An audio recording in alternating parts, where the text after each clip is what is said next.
Okay. We left off in chapter 22.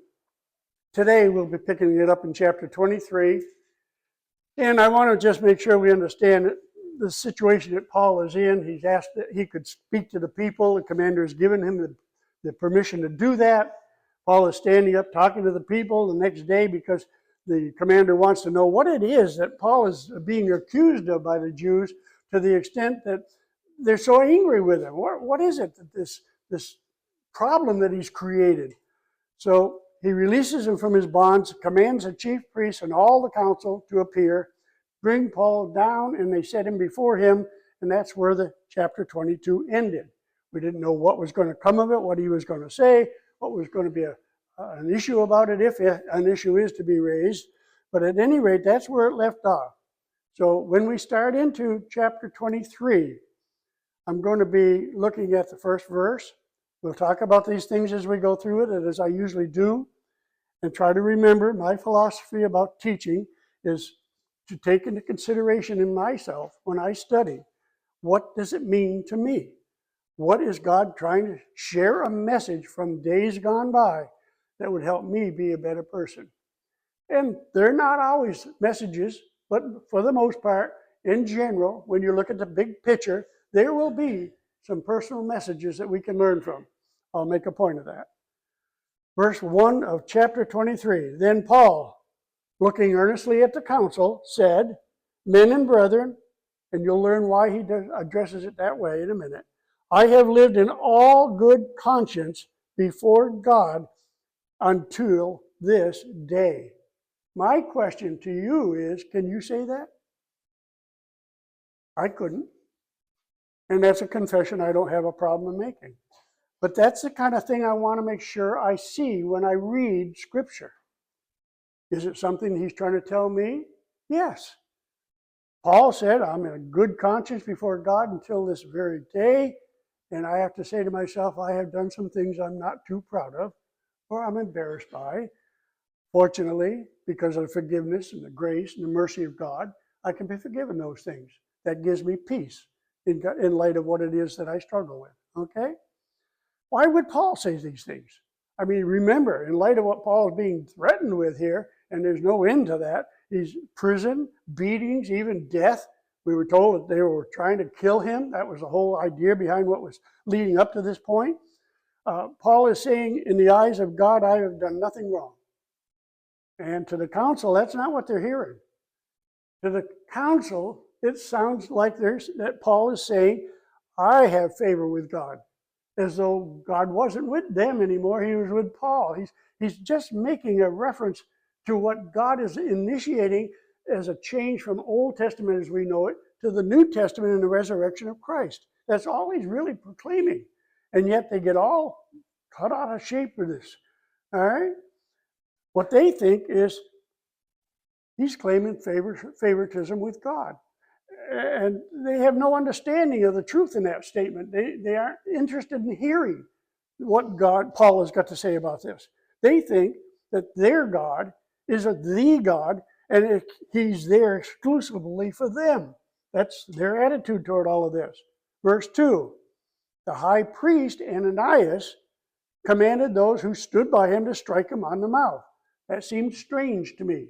For what he is saying here, the high priest says to somebody sitting near to Paul, strike him on the mouth.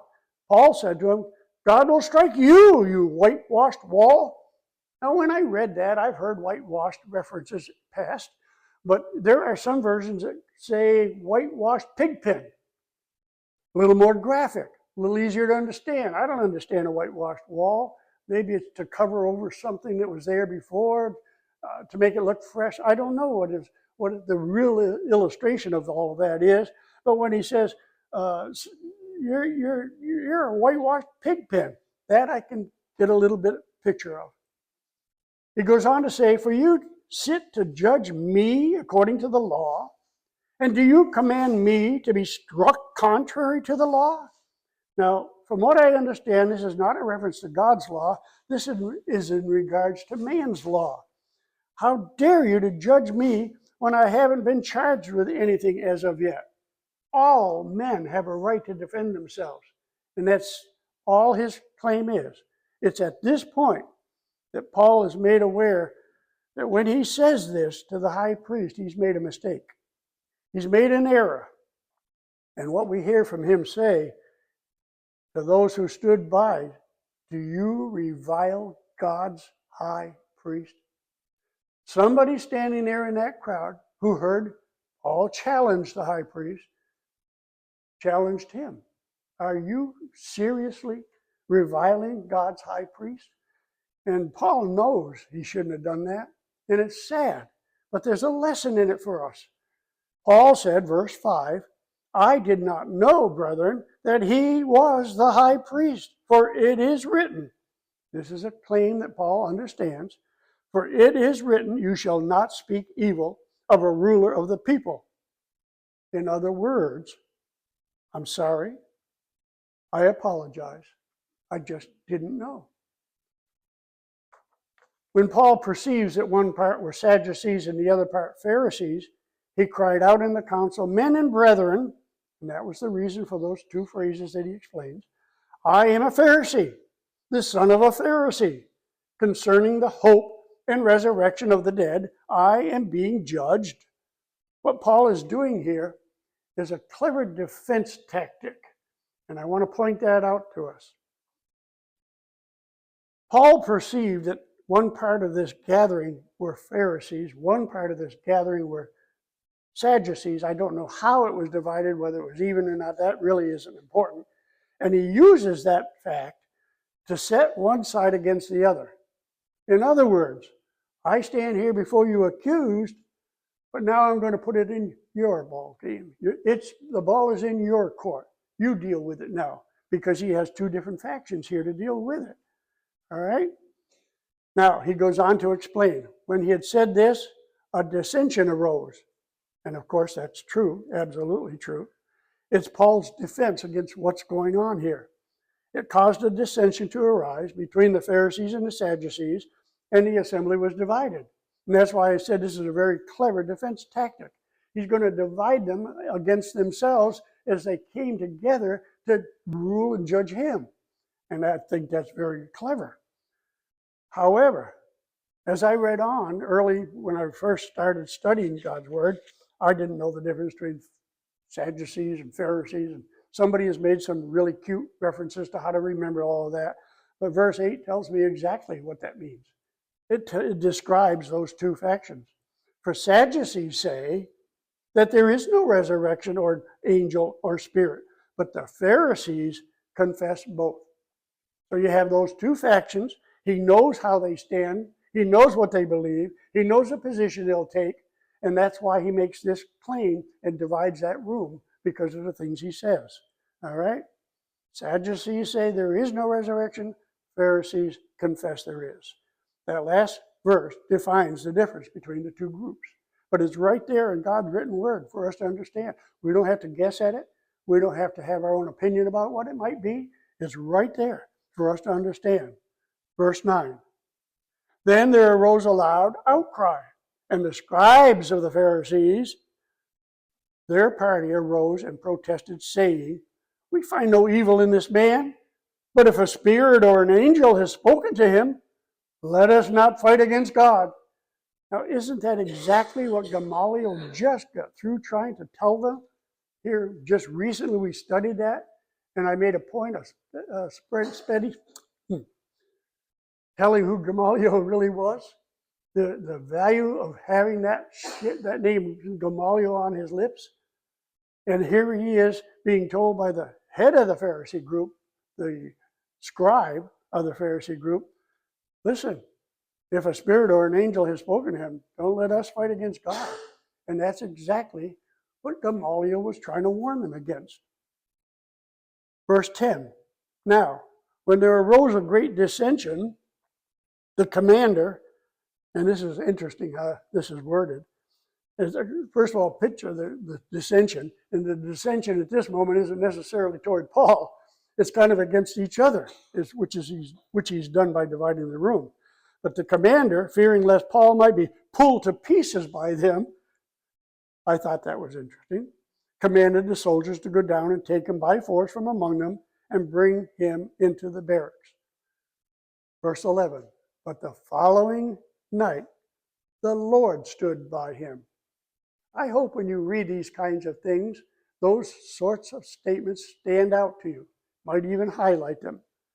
The Lord stood by him and said, be of good cheer, Paul, for as you have testified for me in Jerusalem, so you must also bear witness of me in Rome. When you talk about getting a lesson on what's said, what's happening there, that's a very, very strong application to that. The Lord is speaking to Paul. The Lord, in the midst of all this chaos of the gathering of the two different factions, Sadducees and Pharisees, in the light of all of that, the Lord stands up and he talks to Paul. That's where Paul gets his strength. That's where Paul gets his drive, where he gets his desire to continue on, regardless of what's going on to him and with him. It's because the Lord helps. The Lord stands by him. The Lord speaks to him. What's happening in the next several verses, it'll go a long way toward us understanding the minds of those who strongly oppose something to the extent that they become so filled with rage that they're willing to take the life of a human being. That's what's happening here. They don't like what's being said about this resurrection, and so they have gotten themselves in such an uproar that they're willing to kill Paul. Yes, Jack? That solidifies what Paul knows what he's going to have to do. He's going to go wrong. No matter what happens here, Yeah. the eventual destination for him is to do the same thing in Rome. Right. Right. And I could make a great deal of applications about this in regards to us. Our Rome is heaven. Our conclusion is heaven. He wants us to preach his word. He commissioned us to do that. Go ye therefore into all of the world, preaching and teaching. Those that hear and believe will be baptized. Those that refuse to hear it, they'll be punished. But the point being that he's being sent on because God is with him. He's being told he did good job in Jerusalem. Now he's going to be sent to Rome. This tells him, in his way of hearing it, that I'm not going to suffer any ill effects here because the Lord is with me. And what we have to go through in our lives is to know that if we do the will of God in our daily lives, that he will be with us. And there will be a Rome in our life. It'll be heaven. It'll be a reward that we will receive. Good points. Thank you. All right. Now,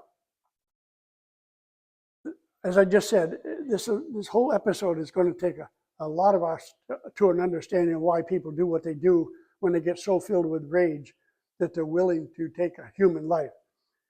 I think it would go very far for us to just recall what happened in the Capitol building in Washington, D.C. Somebody stirred them up. Somebody got them riled up. Somebody got them to thinking ill thoughts. And they took the lives of some that were involved with protecting it. It happens around us all the time. It happens all too often. All right? Now, just from my point of view, I find it amazing that this following event is actually taking place and it has been forever recorded in the Bible, the Word of God. I just find it amazing. So let's read it. Verse 12 of chapter 23. When it was day, some of the Jews banded together, bound themselves under an oath, saying that they would neither eat nor drink till they had killed Paul. Now there were more than 40 of them who had formed this conspiracy. Now think about that for a minute. And then reflect on some of the hate crimes that you and I are seeing going on around us today in our cities and in our towns and even in our neighborhoods all over this country. Could this be a lesson in and of itself to realize what's happening? These people have taken it to an extreme.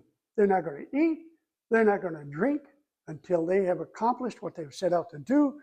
And that isn't just to upset the apple cart, it is to kill Paul.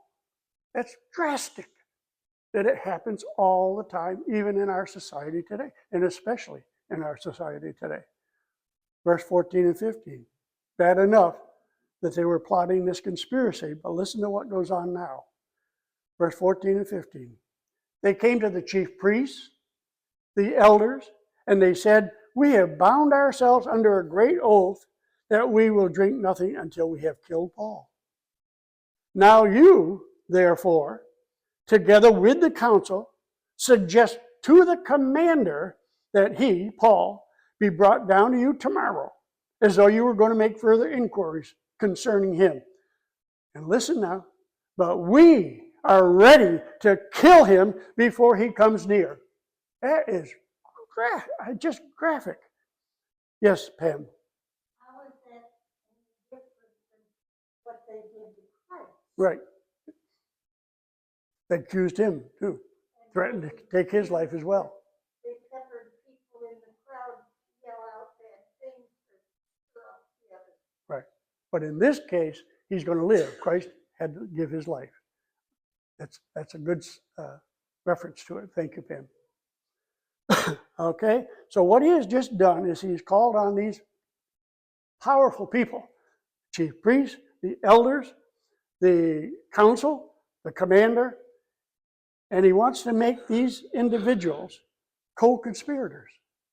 That's exactly what he's trying to accomplish here. Now, maybe they never had such a reference in those days, but that is the reference that we can understand, that he's trying to make these people a co-conspirator. They have this conspiracy that they want this group to bring Paul down to them, and on the way, before he gets there, they will kill Paul. Then he's asking them to cooperate and help him do that. And that's just outrageous. But that's exactly what they're trying to do here. They want to make the chief priest, the elders, the council, the commander, all co-conspirators in this plot to kill Paul. Now, as bad as that is, yes, Mary. I think there's so much psychology going on here. They want their zeal to do this to become contagious. And that's how they're going to gain the cooperation of those in power that can help them do this. Mm-hmm. Because without them, they would have a really difficult time getting to Paul. And so you see this peer pressure going on. Well, I mentioned it and I used a different phrase when I did. I talked about mob mentality. Mob mentality is exactly what Mary's referencing. You get everybody stirred up and you get them all on your side. It's what happens in churches that get divided in years past. You get some sort of a plot started that you want to enforce, that you believe in, that you think you're right, but you don't care whether anybody else is right or not, and you try to promote that. And that's what they're doing here. And now they've called in the commanders, the people in charge, the people with authority to be a part of it. And it becomes catchy. It becomes contagious. And when people think there's safety in numbers, then they'll join these groups. Well, it must be a good thing. Everybody's joining it. Everybody's doing it, so it must be a good thing. Well, it isn't a good thing necessarily. That's why God gave us individuals' minds instead of us being collectively mindful. Yes, Barbara. I'm having a hard time wrapping my brain around this. These two groups had been around. Sadducees and Pharisees. They were already divided. Mm-hmm. They already had learned to live with each other divided. Mm-hmm. So is it because Paul was stirring and teaching the resurrection and was getting more attention that now all of a sudden they have to blow up about it where they've been living with differences? Yeah. But in all reality, that's all Paul is doing. That's the only thing Paul is doing. He's promoting resurrection. He's promoting this change that Jesus Christ, who is, as they perceive it, is going to take over all the kingship and he's going to take all the authority. And they don't like it. Nobody wants to give up their position of power. But that's exactly what's going on here. You're right. You had a point, Art? Well, another thing that happens too is you can get two opposing parties. Mm-hmm. Okay, they don't like each other. Right. But there's something out here that they both want to get their hands on. Yeah. And stop. Deal with it, yeah. They unite. Yeah. So it's a good idea to check out who you're uniting with. Yeah. Okay. Wayne, did I see your hand? No, Okay. I was just saying. I was kind of hoping you had your hand up. All Paul did was tell the truth. That's the it. bottom line. That's the strength. That's the strength of all of this. All of Paul's journeys. All he's trying to do is what God sent him to do, what he was anointed by the Spirit of God to do. And it was just a simple message. All he's trying to do is deliver this message to the world. And the world is divided. And it may be Sadducees and Pharisees, but whether we know about it or whether we can apply it or not, everybody is going to take one side or the other. We know that. We've worded it differently. We've said some people just won't have it. Some people will deny Christ. Others will accept Christ. Same principle. It's just different wording. But you're absolutely right. And it's a simple thing. I don't know why the world wants to complicate it and make it so confusing. All right? All right. Let's see. Bad enough they were plotting him. He's trying to make them co-conspirators. However, not everyone is evil. And that's where we gain our hope. Just knowing that not everyone is evil. Not everyone is going to pick up where the Sadducees are and start taking claims against what God is trying to accomplish here. Because of the redundancy of what's said next, combined with the words that we've already been reading and seeing, I'm going to read verses 16 through 22 in its entirety, and then we'll talk about it. Chapter 23, starting in verse 16. So when Paul's sister's son heard of their ambush, he went and entered the barracks and told Paul. Then Paul called one of the centurions to him and said, "Take this young man to the commander, for he has something to tell him." So he took him, brought him to the commander, and said, "Paul, the prisoner, called me to him, asked me to bring this young man to you, for he has something to say to you." Then the commander took him by the hand, went inside, and asked privately, "What is it that you have to tell me?" And he said, "The Jews have agreed to ask that you bring Paul down to the council tomorrow, as though you were going to inquire more fully about him. But do not yield to them, for more than 40 of them lie in wait for him, men who have bound themselves by an oath that they will neither eat nor drink till they have killed Paul. And now they're ready, waiting for the promise from you." So the commander let the young man depart and commanded him, "Tell no one that you have revealed these things to me." I don't know what's about to happen unless I have the Word of God in front of me to read. They didn't know what was about to happen. Nobody but the commander and this young man knew what was just said, what just took place, about what this commander is about to do. The first thing we see in all of this is found in verse 16, and I've tried to point it out as Paul goes through a lot of these dilemmas that he experiences in his life. And it's the providence of God, how God intervenes when things are just about to get bad. Something is said, something is done, something takes place that relieves Paul from being put into a position where he will lose his life as account of it. And that's what's happening here in verse 16. The son of this sister of Paul, who we don't have a clue in the world who he is or what his name is, it's not revealed. He hears about this plot, and he hastens to where Paul is located, and he tells him what he has heard. So we know he's overheard something, and his duty, because of the providence of God, which to me just says he has God in his heart, he wants to do the right thing, so he goes to Paul, he hastens to where he's located, and he tells him what he heard. The next good thing that we hear is that when Paul calls on this centurion, this guard who's watching over him, that this guard is willing to take this young man to Paul, as Paul was asking of him. That is not something that would be common. He's a guard. He's watching over Paul. He has a responsibility to do that. And yet something has instilled within him, and I have to feel that it's God working in him and helping Paul along the way, that he tells this young boy, "Okay, come with me, we'll go see him." And he's ready to comply. I don't think it would be wrong to suggest that that God is working in the heart of the centurion. And as we read on, we hear that the actions of the commander that he takes him to are honorable as well. Is that not also God working on behalf of Paul? I look for those kinds of things to be a part of what it is that I'm studying, to be a part of what it is that's happening in this account. And it makes me realize that if I do God's will, and if I do the work of the Lord in my life, that He'll be with me. In fact, He's told us in many cases, I will not leave you nor forsake you.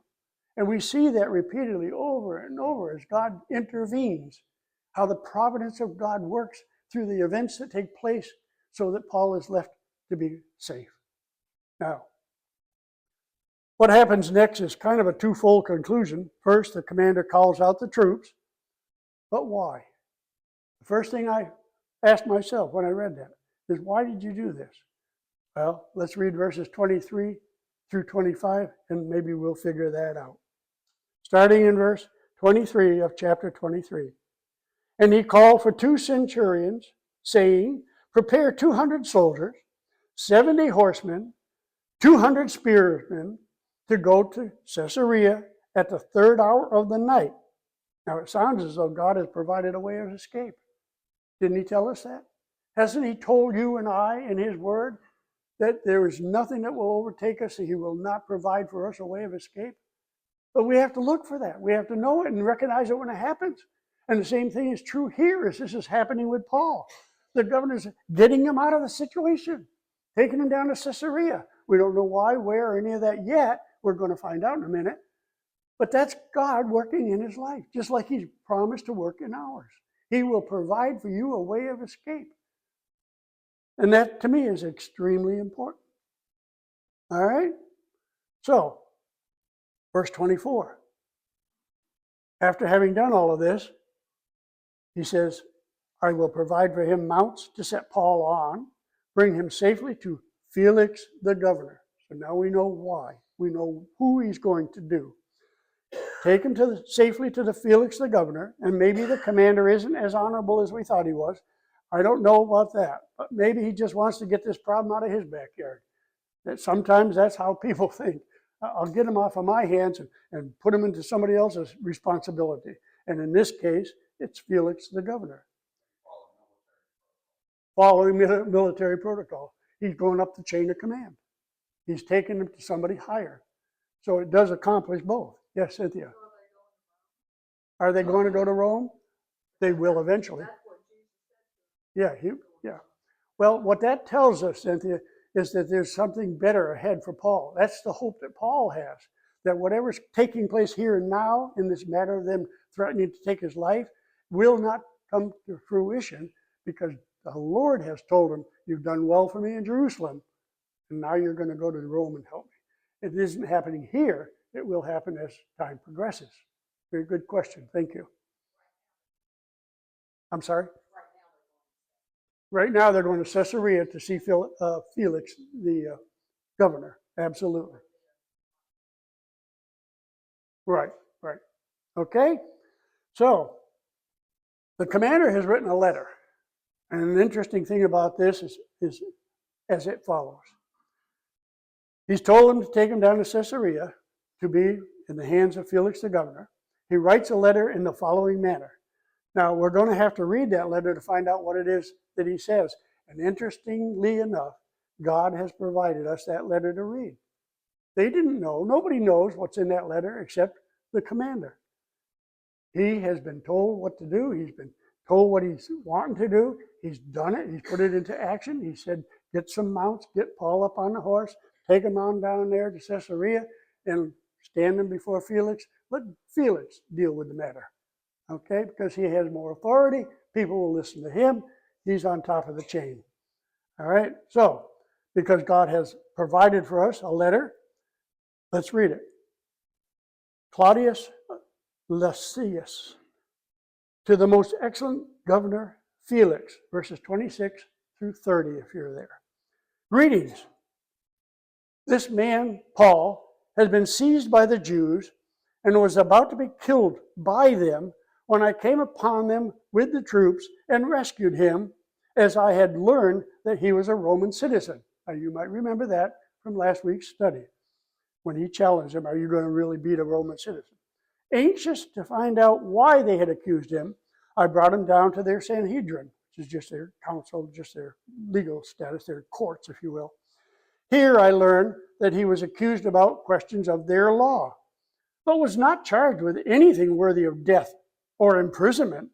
Now, when I received information that there would be a plot against this man, I sent him at once to you, charging his accusers also to speak against him before you. I hope you grasp the whole idea behind what he just said in that letter. I've received information. They are plotting against his life. And I'm sending not only Paul to you to stand before you, but I'm sending the accusers as well. Farewell, he concludes that letter with. That was the letter, but they have not yet delivered Paul or the letter to Felix, the governor, at this point. Okay? All right. As this chapter drives to a conclusion, so must our understanding. What is there in all of this? And I've asked it in a different way earlier, but what is it in all of this that has any significance to us today? I'll present the last few verses and then we'll talk about that. Verses 31 through 35 of chapter 23. Then the soldiers, as they were commanded, took Paul, brought him by night to Antipatris. That's just a small location just northeast of Jerusalem. The next day they left the horsemen to go on with him and returned to the barracks. When they came to Caesarea and had delivered the letter to the governor, they also presented Paul to him. And when the governor had read it, he asked, what province is he from? And when he understood that he was from Cilicia, he said, I will hear you now when your accusers also have come. And he commanded him to be kept in Herod's praetorium. All right, interesting point and a very valuable point, verse 35. He says, I will hear you, Paul. You've been brought before me to make the judgment call about what's going to take place in all of this, but I will not do that until I have your accusers here. The accused, Paul, has the right to face his accusers. It was so then, it's so now. It's part of our laws in the land. You have a right, a legal right to be faced your accusers. All right? Now, before anything else, we were made abundantly clear that not everyone wants to hear the words of God. That's what this whole thing came about.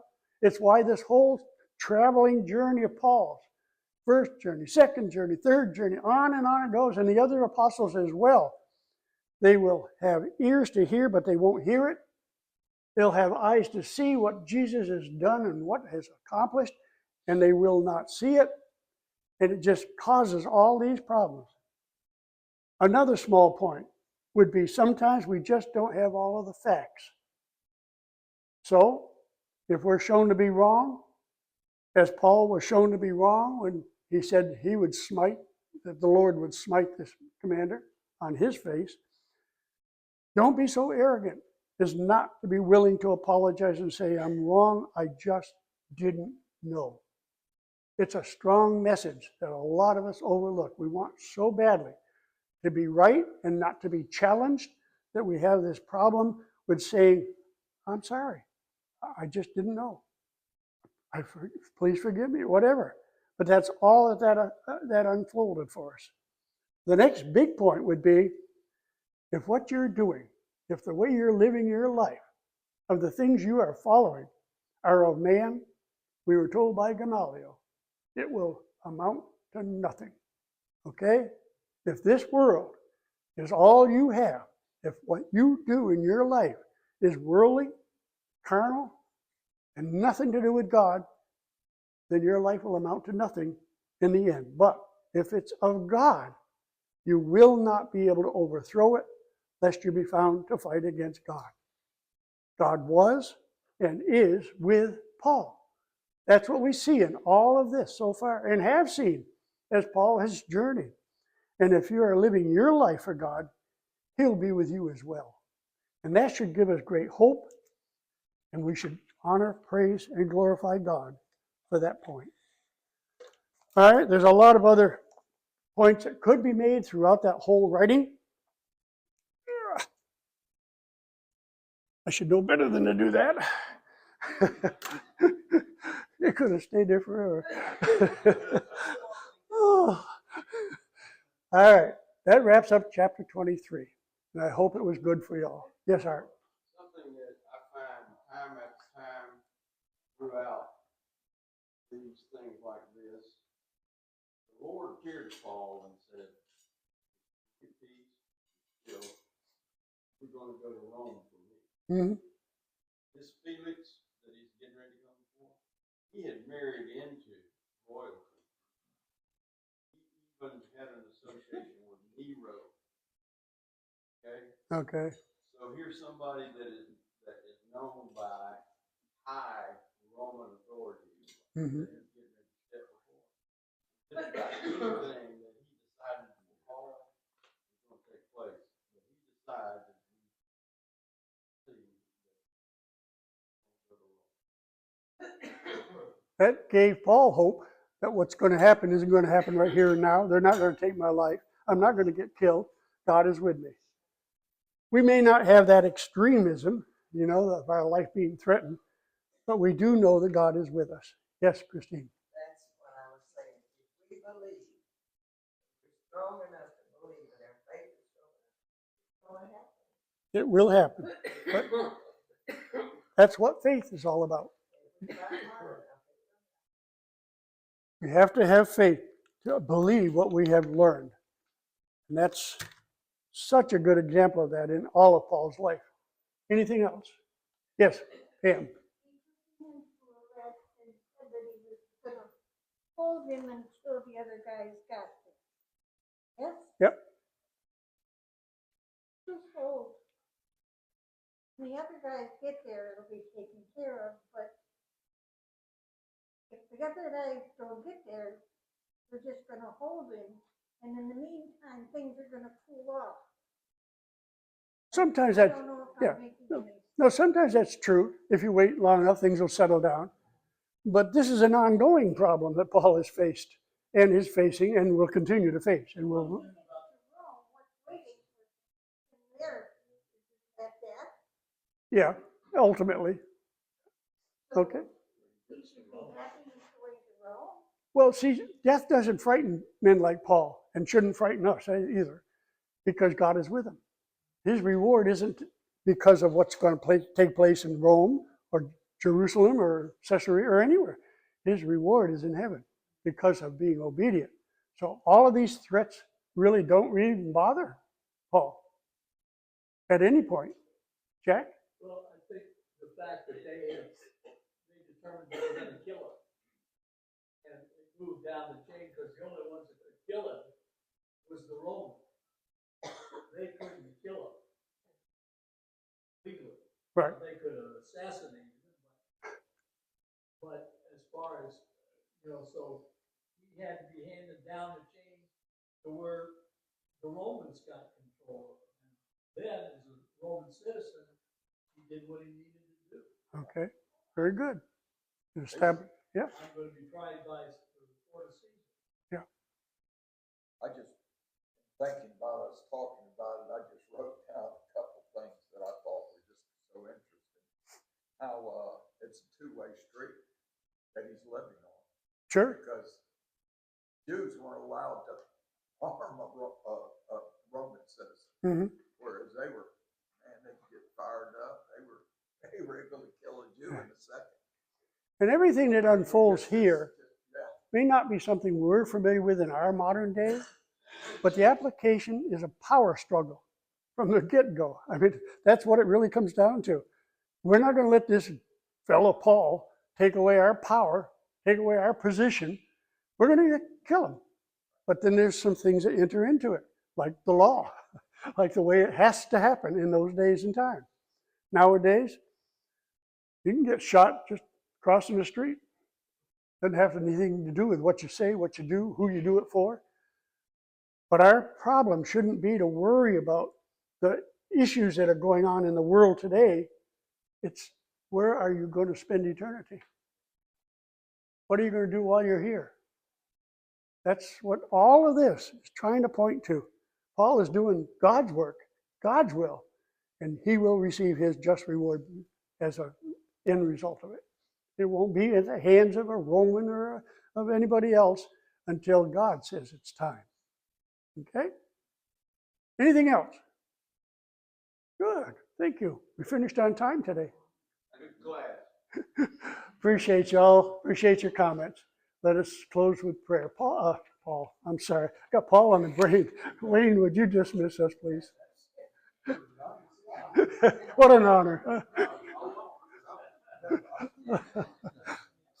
Our great Father in heaven, thank you for this wonderful study that we've had today. The blessing of being here and hear your word taught and learn things about all that has gone through from the time that Christ died and given the word spread to where we are today. What a great things to think about, great things to learn for us and see the challenges that we might face and how to handle them best way. Thank you so much. Pray for those that have been mentioned and that are recovering. Pray for those that we've mentioned that are just struggling with their health mentally and physically. And be with the ones that are soon to have surgeries to mend their bodies. We pray not only for them, but also their families as they too are needing your comfort. Needing your comfort and peace. Pray for Cynthia and her family, the loss of her father. And pray for her safe journey and the challenges they will face getting to Maine if that ends up being where they will go to celebrate his life. But Father, again, thank you for your great love for each and every one of us. And thank you for the mercy that you've extended as we sometimes stumble and fall. Forgive us of those things. And Father, we love you and pray that we will continue to shine and people will see Christ living in us. All this we pray in Christ's name. Amen. Amen. Thank you. How many, Russell? 36. Thank you all, 36 of you.